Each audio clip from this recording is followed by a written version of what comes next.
Hi everyone, welcome to YouTube channel, Best Science Brain YouTube. Our Facebook is also displayed there, Best Science Brain, our Facebook page. We're also running another experiment on simple harmonic motion using a spiral spring. We have the diagram for the illustration or for the experiment given to you there. We have the spiral spring, its length, and then the slotted masses, original length, and then the extension. Then we have the question 1 says suspend the given spiral spring vertically as shown in the diagram above. Number 2, attach the mass hanger and know the position L1 of the pointer on the meter rule. Number 3, add mass 50 gram on the mass hanger and know the position L2 of the pointer. Determine the extension E produced. Number 4, repeat the experiment with mass 70 gram, 90 gram, 110 gram, and 130 gram respectively. In each case, determine the extension E produced. Number 4, plot the graph of E on the vertical axis against mass on the horizontal axis, starting both axes from the origin. Number 6, determine the slope X and the intercept P on the E axis. Number 7, determine the difference in the extension X when the mass is increased from 70 to 130 gram. Number 8, precautions, 32 precautions taken to ensure accurate results. Number 9, with 130 gram on the mass hanger, set the spring into small vertical oscillations and determine the time for 10 complete oscillations. Calculate the period T1 of oscillation.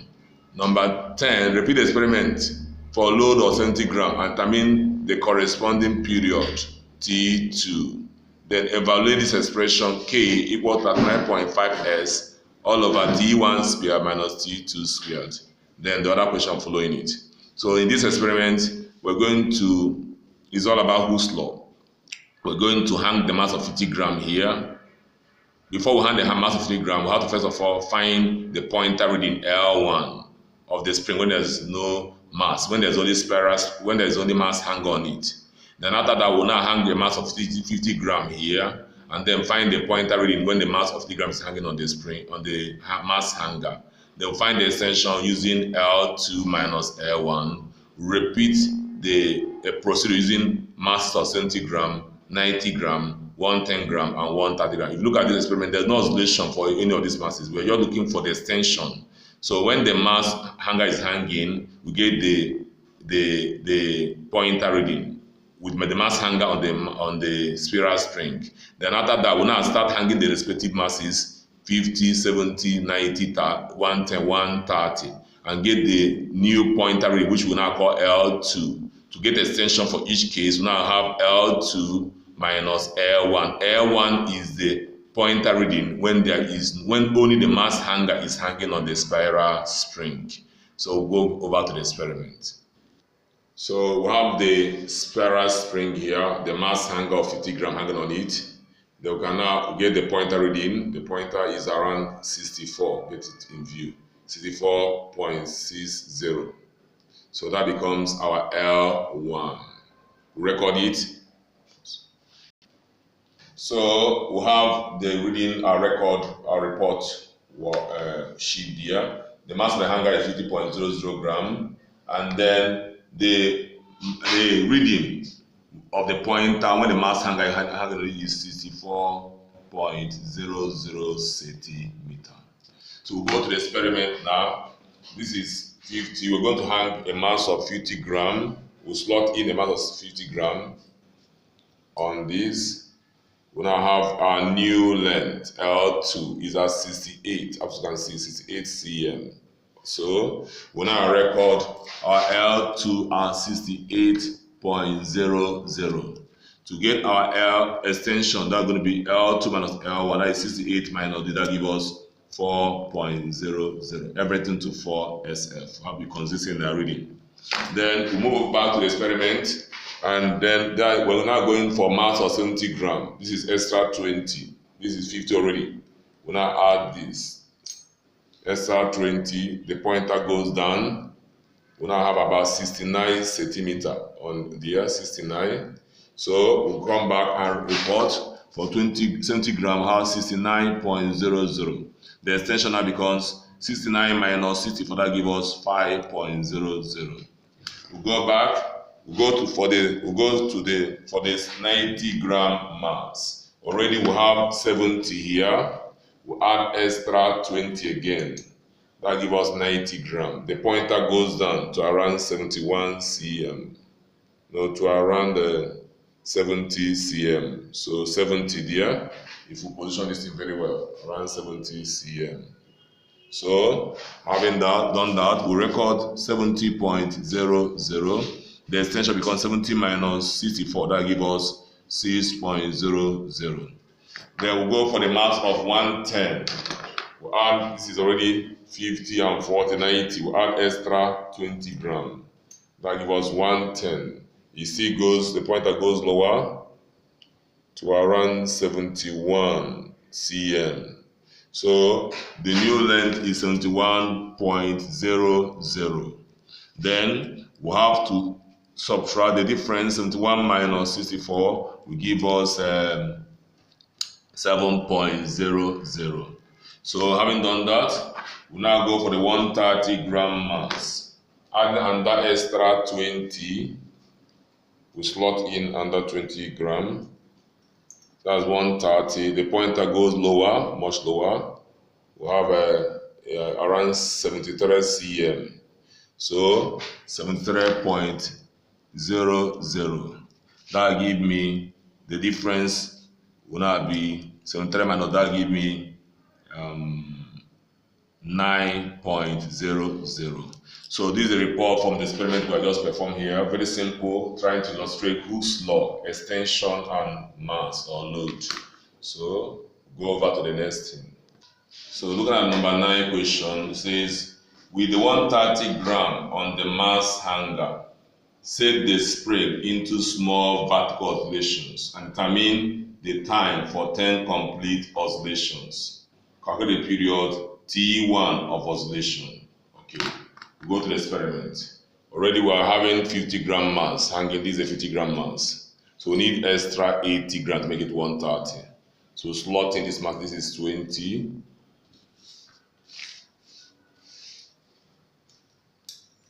Making it 70. Under 20, making it 90. Under 20, making it 110. Under 20, making it 130. So we have 130 gram now. We're going to set it into oscillation for 10 complete oscillation according to the instructions. So are we ready? And let's start again afresh. No? 1, 2, ready, go. 1, 2, 3, 4, 5, 6, 7, 8, 9, 10. So what time do you have there? 13.38. We have 13.38 seconds. We're going to repeat the experiment and take the average. Return your time to 0. 1, 2, ready, go. 1, 2, 3, 4, 5, 6, 7, 8, 9, 10. What do you have there? 12.42. So add 13.38 to 12.42. Find the mean time. So we'll have mean time. 12 point what?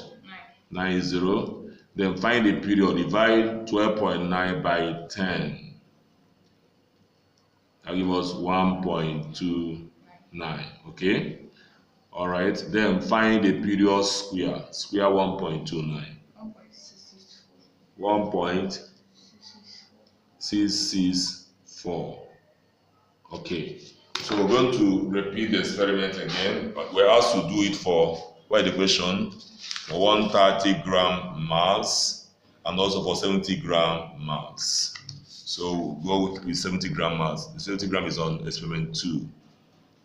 Going to do oscillation, we're done that at 130, going to do that at 70 gram mass.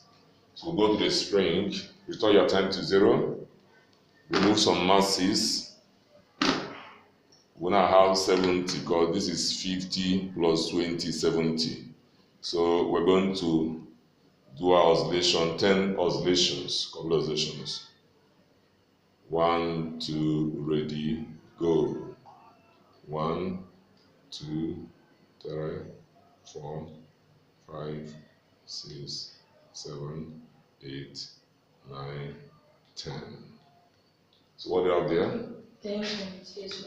10.85 for the first oscillation we made.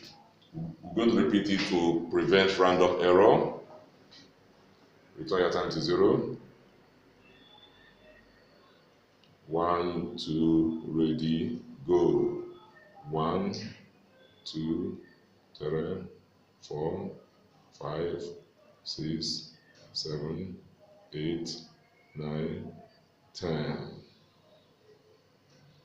So what do you have? 11.55. So add 10.85 to 11.55 and divide by 2. 11.20 divided by 10 to have our period. 1.120. Find square 1.12. 1.254. So let's go to compile our result and then do the graph plotting. So what we have here is the result of the experiment. Mass of the hanger 50.0 go up. Mass of the hanger is 50.00 gram. Then the length, the pointer level when the hanger was on the spring is 64.00 cm. We have the table, serial number for the experiment 1 to 5. The masses hanging on the spring 50, 70, 90, 110, 130 for each experiment. Then when the 50 gram was hanging on the spiral spring, the pointer was at 68.00 cm. The extension should be L2 minus L1, which is 68 here minus 64 over there. So 68 minus 64 will give me 4.00 cm.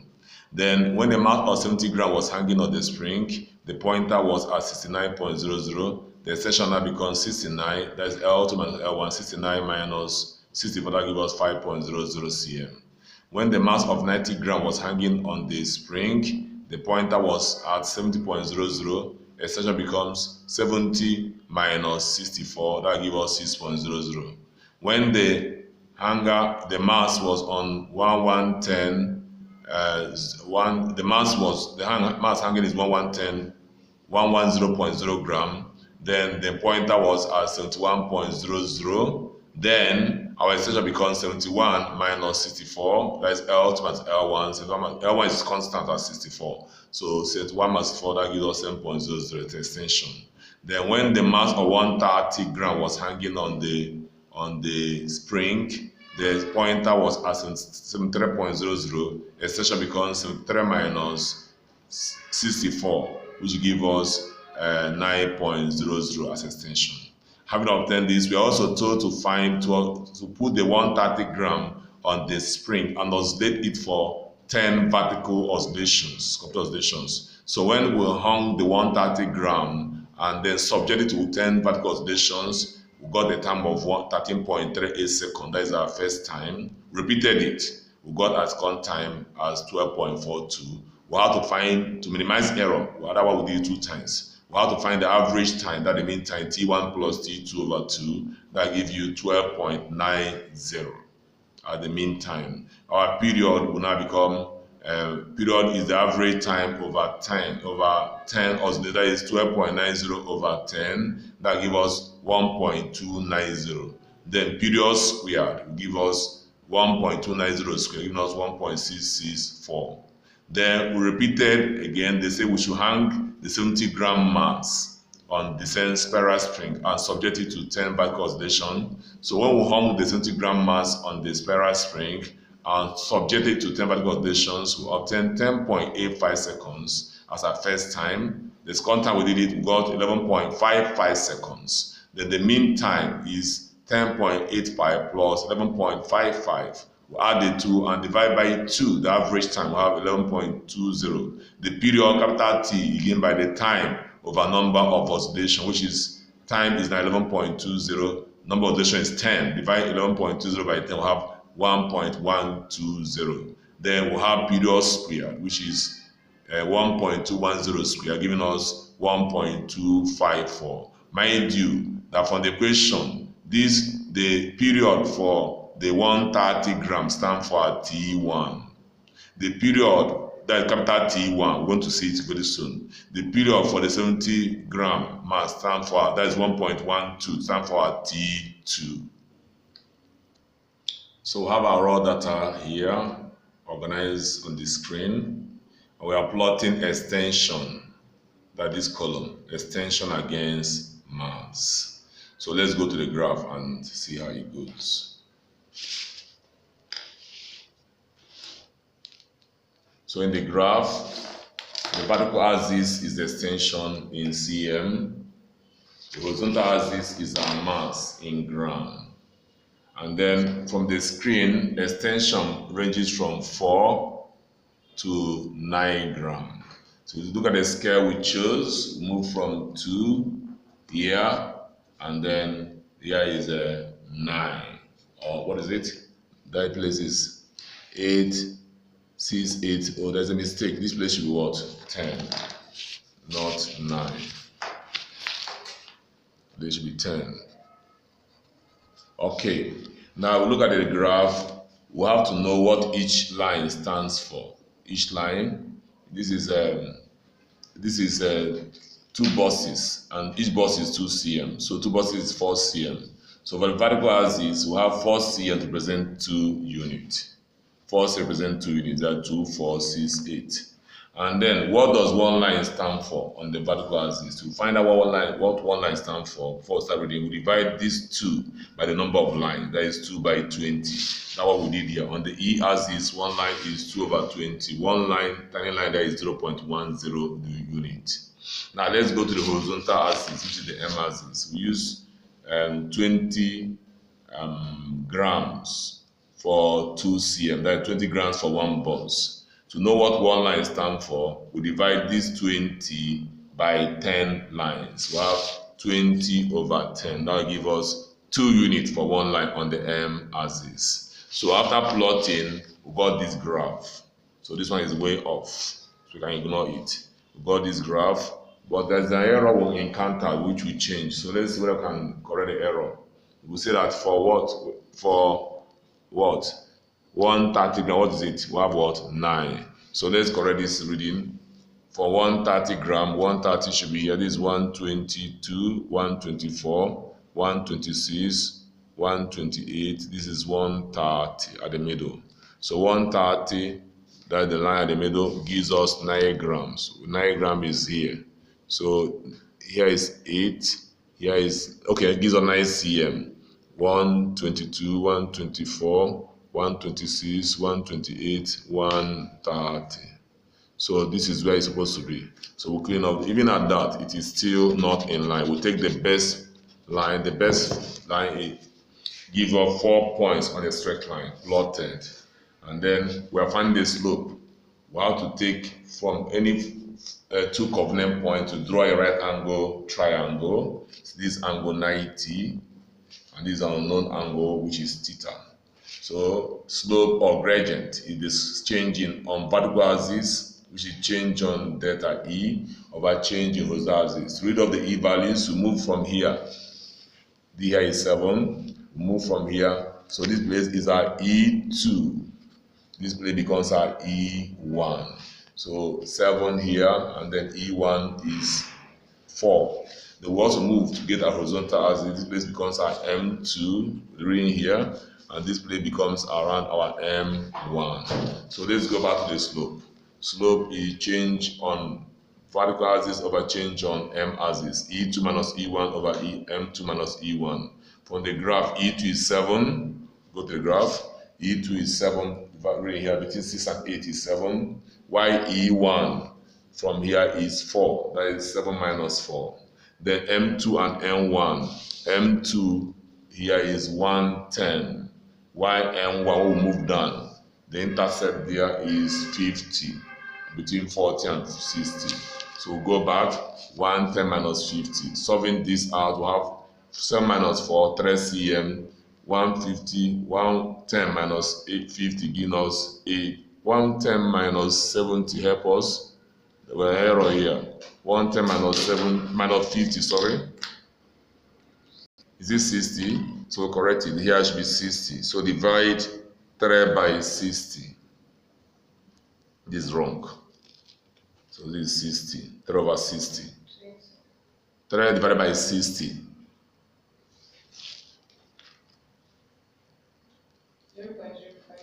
0.05. What following the 5? Nothing. 0.050 cm per gram. So this is our value. So 0.05. 3 divided by 60. 0.05. That is our slope. Centimeter per gram. And we have to find the intercept P on the vertical axis. We go to the vertical axis. The intercept is where the graph stops on the vertical axis. Read it from here. We're going to get, this is 1. Here is 0, the middle is 1. We move up, we're going to get 1.70. So the intercept on the vertical axis is 1.70. Then we ask from this question, let's go to the screen. We are asked to find this expression K equal to 9.5s all over T1 squared minus T2 squared. What is S? S, if we look at number 7, S is the difference. You say, determine the difference in the extension S when the mass increases from 70 gram to 130 gram. So S is the difference in the extension from 130 to 170. So let's go back to the experimental data. So you see the extension when the mass is 130 is 9 cm. The extension when the mass is 70 is 5 cm. So S is going to be 9 minus 5. So let's go back to the solution. So getting our S, that is here. Our S is extension for 130 minus extension for 70, which is 9 minus 5, which is 4 cm. Then going to the formula, we'll have there K equal to that 9.5 S all over T1 squared minus T2 squared, where S is 4 cm substituting. Then what is that T1? T1 is the period for the 130 gram, which is 1.290, period for 10 vertical oscillation. Then T1 squared is 1.664. While T2 is the period for the 70 gram mass, which is 1.12 for 10 oscillations. Then 1.254 is the T2 squared. So let's go back to the calculation. We now have T1 squared 1.664 minus T2 squared 1.254. Solving this, we have 158 for the numerator all over. Subtract the denominator, we have 0.41. Dividing, we have 385.4 cm per second as our K.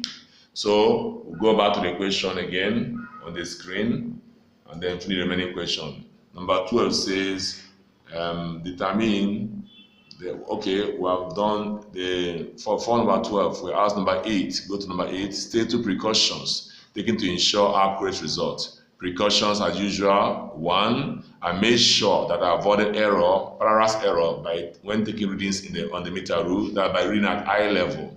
2, I ensured I avoided 0 errors when recording the period of oscillation. And then 3, I ensured I took readings repeatedly in order to avoid random errors. That will repeat each experiment 2 times. Okay. Then number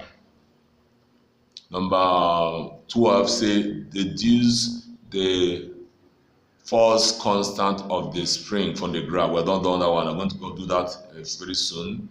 Number 13 says state Hooke's law. Let's do 13 and 14 first. Hooke's law says that provided that elastic constant is not elastic limit, not constant, elastic limit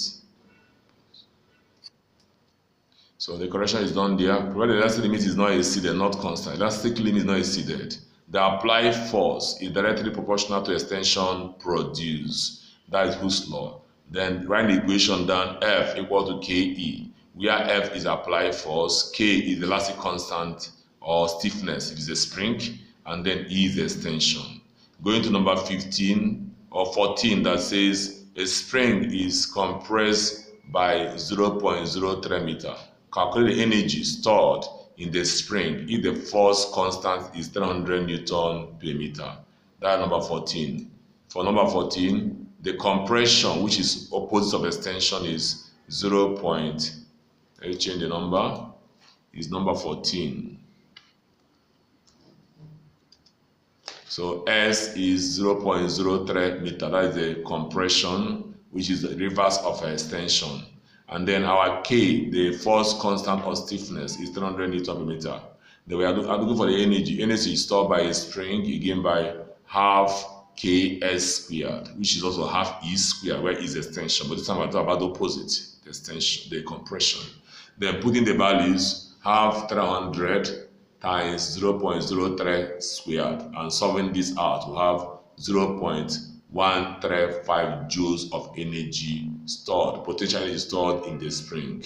So we are going to solve number, the one we omitted. We want to solve number 12 that says deduce the force constant of the spring from the graph.